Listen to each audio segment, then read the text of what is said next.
Eu sou o Fabinho de Vigei e bem-vindos a mais um De Olho Notícias. Nessa época de pandemia, em que a galera tem que ficar em casa, confinada aí em quarentena, e tem muitas pessoas que não estão levando isso a sério. Portanto, eu trouxe para vocês no depoimento de um dos médicos aqui do meu estado, do Espírito Santo. Assista se você não está levando isso ainda a sério, não é férias. Se você foi liberado do seu trabalho para ficar em casa, se você é aluno e está liberado da escola para ficar na sua casa, por favor, fiquem em casa. Por favor, sigam as orientações médicas, acompanhem os jornais, fuja das fake news e vamos torcer para que em breve tudo isso passe, tudo isso acabe da melhor forma possível. Lembre-se, estamos de olho e pense em se proteger e proteger o próximo. Hoje é 18 de março, são meio-dia. Meu nome é Henrique, sou médico em Vitória, no Espírito Santo. Queria pedir a gentileza de vocês passarem adiante esse vídeo e todos os outros contando informações técnicas e responsáveis, porque eu acredito que só tem um jeito da gente sair desse limbo do coronavírus, é via educação. Bom, é matemático. Eu queria dar dois panoramas matemáticos e a gente vai fazer uma soma desses dois panoramas para vocês entenderem o que está acontecendo. A doença, nos casos graves, evolui para um negócio chamado insuficiência respiratória aguda. O que é isso? Seu pulmão para de funcionar e eu, como agente de saúde, coloco um tubo dentro da sua garganta e coloco esse tubo acoplado num aparelho chamado respirador. Esse aparelho, chamado ventilador mecânico, respira para você. Fechou? Quando o doente fica grave no coronavírus, não tem o que eu fazer, a não ser colocar você nesse respirador e esperar de 15 a 21 dias para conseguir tirar você. Essa é a média de intubação hoje na Europa, fechado? Na outra mão está uma outra conta de matemática. Os doentes ficam graves na mesma proporção que existe doente. Então não tem como eu ter 2 doentes e 25 graves, isso não vai existir. Vai existir muito doente, muito doente, muito doente, e a quantidade de doente grave que vai precisar do tal ventilador mecânico é proporcional. Quanto mais doente eu tiver, mais doente grave eu tenho. Fechou? Se eu unir essas duas contas de matemática, isso é muito preocupante. Por quê? Porque eu tenho no país X aparelhos de ventilador mecânico. Eu tenho um tanto em Vitória, um tanto em Vila Velha, um tanto em São Paulo, um tanto em Bom Jesus, um tanto em Belo Horizonte. E eu vou ter, se eu não tiver controle da doença, 2x, 3x, 8x de doente grave. Meu amigo, se eu tenho 10 aparelhos e 40 doente grave, eu sinto te dizer, tem 30 que vai morrer. Porque na doença, ela cursa com a necessidade do respirador mecânico.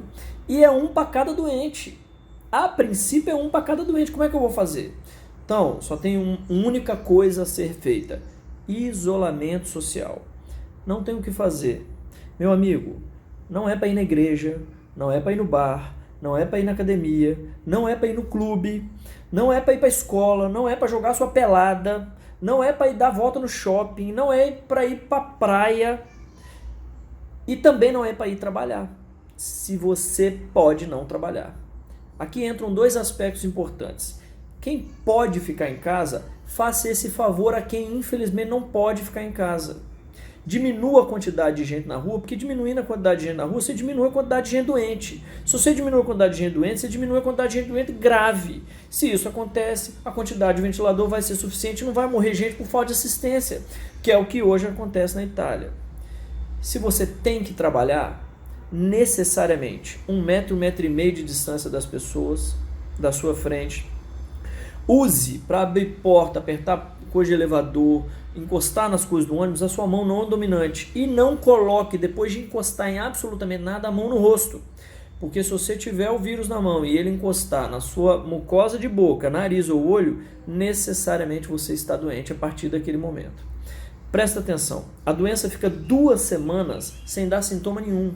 Aquele cara do seu lado que aparece absolutamente saudável, ele já pode estar eliminando o vírus. Então não tem como, para quem sai na rua, não tem como você saber se você pode ou não pode encostar no sujeito, encostar na maçaneta que ele pôs a mão, encostar num produto de prateleira que ele pôs na mão. Então qual que é o ideal? Lave a mão depois de todo o contato da sua mão com qualquer superfície. Fechado? E é um outro pedido. Você, empregador, pensa 2 vezes, cara. se você realmente precisa do seu funcionário naquele dia daquela forma. Se não está na hora de você dar uma outra função para ele, se ele não pode cumprir de um outro jeito. Fechado? Por último, eu queria alertar vocês do seguinte: a população que mais fica grave são os idosos e com doença. O cara que tem pressão alta, diabetes, já infartou, já teve derrame, ele tem algum trem que já aconteceu com ele. Não precisa ser essas coisas tudo junto, não. Basta que ele seja idoso com mais alguma coisa dessa. Meu amigo, não é só ele que fica grave, não. Ele é o que mais fica. Mas você com 30, com 40, seus filhos, sua esposa, também pode ficar. A taxa de doente grave para a idade produtiva economicamente, entre 30 e 50 anos, beira 2 em cada 1.000.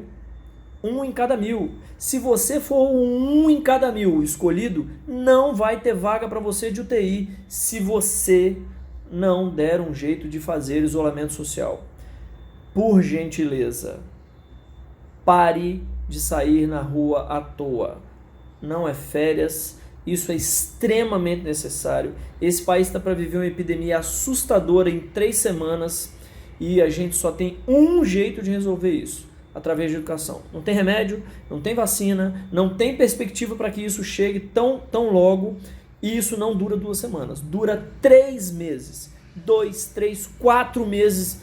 Essa educação é extremamente importante, só tem esse jeito da gente fazer os nossos entes queridos não passarem por um mau bocado. Boa sorte, evite o contato para quem tem que ter contato e para quem não tem que ter, ou achar uma outra possibilidade, fique em casa, pelo amor de Deus. Boa sorte e vamos para frente.